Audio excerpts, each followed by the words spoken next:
এইবার যদি সুষ্ঠু নির্বাচন করতে আপনি ব্যর্থ হন, গণ অভ্যুত্থানের চেতনা যদি ব্যর্থ হয়, আপনার বুদ্ধে গণ বিপ্লবের সূচনা হবে।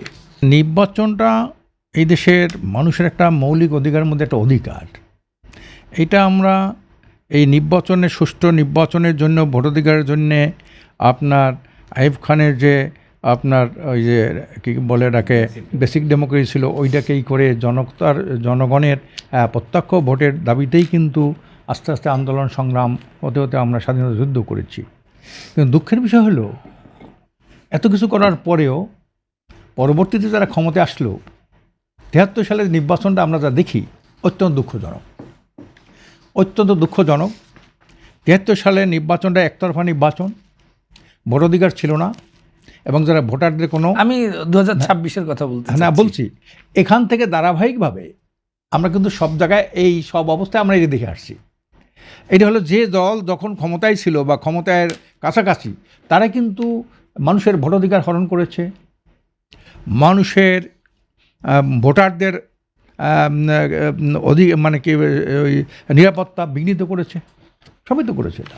এটা তো শুধু এইবার না, এই সংরক্ষিত ভোটারদের নিরাপত্তার অভাব, ভোটের সুষ্ঠু পরিবেশ, এইটা আজকে নূতন না। এটার যে কোনো নূতনত্ব কিছু হবে বলে ইতিমধ্যে আমরা নির্বাচন কমিশনের যে কর্মকাণ্ড দেখতে পাই অত্যন্ত আতঙ্কজনক। উনি কি বললেন, এই যে আসিফ মাহমুদরা কি বললেন, নাহিদরা কি বললেন, যে সর্বশেষ যেদিন রায় হবে প্রার্থী টেকবে কি টেকবে না, কয়জনই হবে, দুইটা হলো, বড় কথা হলো একটা হলো আপনার ঋণ খেলাপি আর একটা হলো দ্বৈত নাগরিক। ওনারা চলে গেলেন কোথায়, যে 15 মিনিটের আমি একটু দেন, অবকাশ দেন, আসতেছি। 1.5 ঘন্টা পর ওনারা আসলেন এবং কাদের সাথে আলোচনা করলেন সেই কথাও উনি উল্লেখ করলেন। আসার পরে সবাইকে একেবারে ক্লিয়ার করে দিয়ে দিলেন 1700 কোটি টাকা ঋণ, 800 কোটি টাকা ঋণ, 200 কোটি টাকা ঋণ।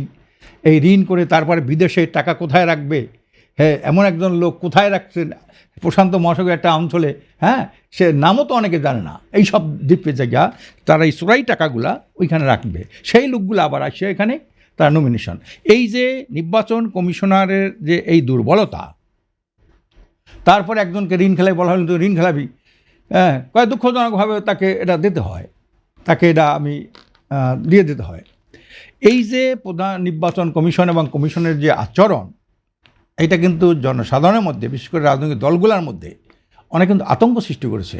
এবং এনসিপি নেতারা বলেছে যদি এটাকে যদি উনি ঠিকমতো করতে না পারে ওনার বুদ্ধি আমরা আতঙ্ক সৃষ্টি করেছে নির্বাচন কমিশন। হ্যাঁ, তারাই তো করেছে। প্রথম দিক দিয়েই তো দ্বৈত নাগরিকের যে আমার সংবিধান যেটা আছে, একজন সংবিধান বিশেষজ্ঞ কি বলেন, উনি এই করলেন যেদিন ফয়সালা হবে আগের দিন এটা দরখাস্ত দিয়ে, আমি দরখাস্ত দিয়ে আসছি, দরখাস্ত অ্যালাউ হবে কি হবে না। উনি যদি মনে করেন হইতে না পারে, আবার তো ওনার ওই নাগরিক তো ঠিক আছে, আবার কবে যে না আমি এরা স্টে করলাম। কাজে এই জন্যে উঠান্ত উদ্ভিদ পত্তনে বোঝা যায়। ওদের স্বপ্ন পূরণে পাশে থাকতে পেরে আমরা গর্বিত।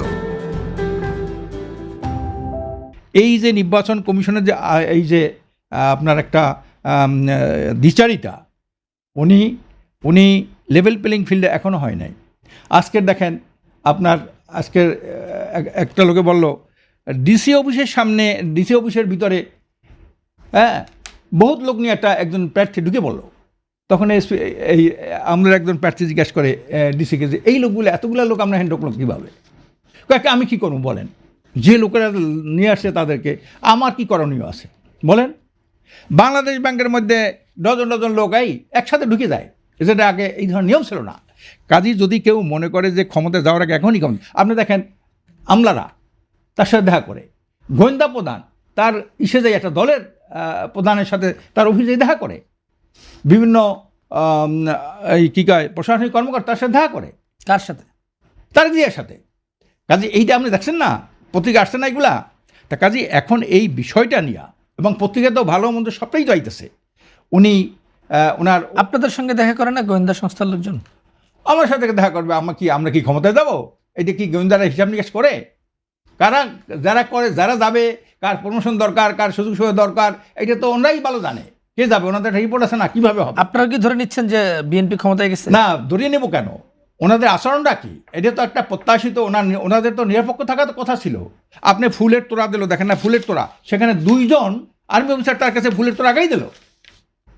উনি আছেন ঠিক একটা দলের প্রধানের কাছে, তো এইটা উনি পারেন? তারপরে এই যে তার খালেদা জিয়া, উনি ভিভিআইপি, ওনার একটা নিরাপত্তার ব্যবস্থা ছিল। এরপরে যে রাষ্ট্রে এতগুলো টাকা খরচ করে এই যে একটা বাড়তি একটা দলের প্রধানের যে নিরাপত্তার ব্যবস্থাটা এই সরকার করলো, কাজে এই দিক থেকে।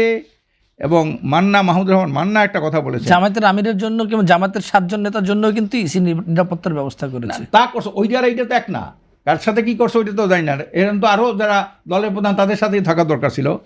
মান্না ভাই একটা কথা বলছেন, যেই নির্বাচনটা হবে, দেখছেন বোধহয় পত্রিকা সেটা, যে ইতিহাসের সর্বনিকৃষ্ট নির্বাচন উনি বলেছেন, মান্না ভাই বলেছেন। উনি একজন সচেতন মানুষ। হ্যাঁ, তো ইতিহাসের নির্বাচনটা হবে। যখন ডক্টর ইউনূস সাহেবের সাথে আমরা একটা রাজনৈতিক আলাপে গেছিলাম, তখন আমি বললাম শোনেন, উনি বলছেন না উৎসবমুখর নির্বাচন হবে। আমরা উৎসবমুখর নির্বাচন তো ভোট ডাকাতি করলে তারাও তো উৎসব করেই তো ভোট ডাকাতি করে। এই 24-এর নির্বাচন আমরা কী দেখেছি, রাত্রে গরু জবাই দিয়ে, খাসি জবাই দিয়া, পিকনিক করে তারপরে ভোট ডাকাতি করছে। উৎসবমুখর তো দুই দিকেই হয়, ভালো কাজের উৎসব হয়, খারাপ কাজের উৎসব হয়। কাজে এই দিক থেকে একটা সংখ্যার মধ্যে সাধারণ মানুষ, এবং ইদানিং দেখবেন আগামীকাল থেকে যে কী অবস্থা ঘটায়, কে কোথায় ঘটায়, আপনি দেখতে পারবেন যে পরিবেশটা কী। আইনশৃঙ্খলা বাহিনী সম্পূর্ণ এদের নিয়ন্ত্রণ করতে ব্যর্থ হয়েছে। সাথে সাথে অবৈধ অস্ত্রগুলো কোথায়? অবৈধ অস্ত্রগুলো এখন উদ্ধার হয় নাই। এত কিছু করোনার ওই যে ডেবিল করে, এটা নানা নাম দিয়ে করে, ওই অস্ত্রগুলো কোথায় আসলো? এবং হোম অ্যাডভাইজার বললেন, একটু আমাদের আজকের আলোচনায় ফিরতে চাই। হোম অ্যাডভাইজার বললেন যে বাহির থেকে অস্ত্র খালি আসতেই আছে, তো অস্ত্র উদ্ধার হইল না, অস্ত্র আসতেছে। দেশের এই অবস্থা, বিশৃঙ্খল অবস্থা। উনি বলেন এটা মারামারি হয়েছে, মিরপুরে পত্রিকাও তো আইছে সেই ঘটনাটা, মিরপুরে যে ঘটনা ইতিমধ্যে সময় এটা ইনিয়া। কাজে আবার কার্ড বিতরণ হচ্ছে। কার্ড, কি কার্ড? এই যে কী কয় ওটাকে, ফ্যামিলি কার্ড, তারপর হলো কৃষি কার্ড, এই যে নিয়ে যেটা মমতা ব্যানার্জি কার্ড বিতরণ করে পশ্চিমবঙ্গে, বিভিন্ন কার্ড দিয়েছে না, ওরকম কার্ড আবার বিতরণ শুরু হয়েছে। এখন জামাতে বলছে আমরাও একটা কার্ড দেবো। এই নির্বাচন আগে কার্ডের এই আপনার অফার দেওয়া, এটা কি? এ ধরনের তো কথা ছিল না। কোনো রকমের অফার দিতে পারবে না, এবং এমনকি তাকে একটু আপ্যায়নও করতে পারবে না। এখানে এই সব ব্যাপারগুলো নিয়ে জনমনে দারুণ শঙ্কা আছে। যদি এই নির্বাচন, আমি ডক্টর ইউনূস সাহেবকে পরিষ্কার বলছি, এইবার যদি সুষ্ঠু নির্বাচন করতে আপনি ব্যর্থ হন, গণ অভ্যুত্থানের চেতনা যদি ব্যর্থ হয়, আপনার বুদ্ধে গণ বিপ্লবের সূচনা হবে।